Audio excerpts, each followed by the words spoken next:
Look, let's get started with Andrew Bailey, and of course, we should never forget that he is his main priority is to get inflation back to 2%. But unfortunately, it's not heading in that direction anytime soon. And the ONS yesterday released the latest statistics with the CPI up to 10.1%.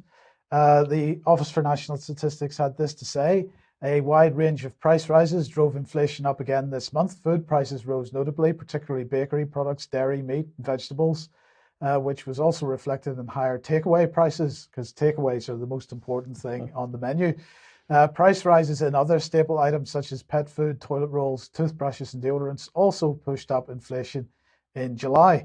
So Anton Levey, otherwise known as Nadeem Zahawi, the Chancellor of Exchequer, said, "I understand that times are tough and people are worried about increases in prices that countries around the world are facing. So that's good."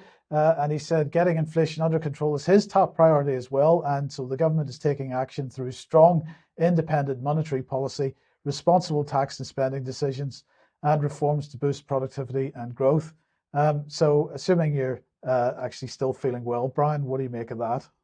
Well, I'm just smiling slightly at the idea of independent monetary policy, because ultimately anything monetary is controlled by a cabal of banks. And I don't think Mr. Zahawi is in control of anything, and he's certainly not independent of those banks. Well, I think the podium there says it all, really. Well, the City of London. Yes, yeah. Exactly. But let's move on to this, because here's the graph showing the crude oil price over the last number of months, over a year now, around a year.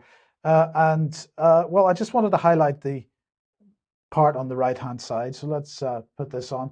We've had a 25% fall in the costs, down from about 125 dollars a barrel in June to what's that, 93 on the 15th, which is Monday. It's about a 25% fall in the price of crude oil.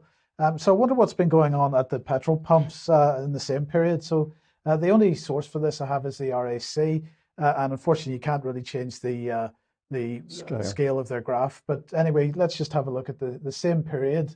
Well, oh dear, the price at the pumps has only fallen 9% in the same period. Now, the oil companies may claim that, well, only a proportion of the price that you pay at the pumps is actually the price of the petrol itself. The rest is duty and so on. Well, okay, then maybe we could look at the previous period where the price was rising and see what happened there. So let's do that. So let's have a look at this period here. Now, that period is the 14th of April to the 1st of June, and prices rose 15% in that time. So Alex, just take a wild stab in the dark. What do you think, if prices rose at the pumps by 15% in that period, what do you think happened with crude oil prices? Logic would dictate that they rose, wouldn't it? Well, let's just see by how much. So let's bring this graph back on and look at the same period. And well, in the same period, the crude oil price rose by 1.75%. So the question then is, we understand what the causes of inflation are, but of course, one of the major input costs for for just about everything is the cost of transport and the cost of fuel. And when the price is being manipulated in this way at the retail level, then that, of course, has a massive impact on the cost of living for everybody. So we may have an inflation problem, which we do.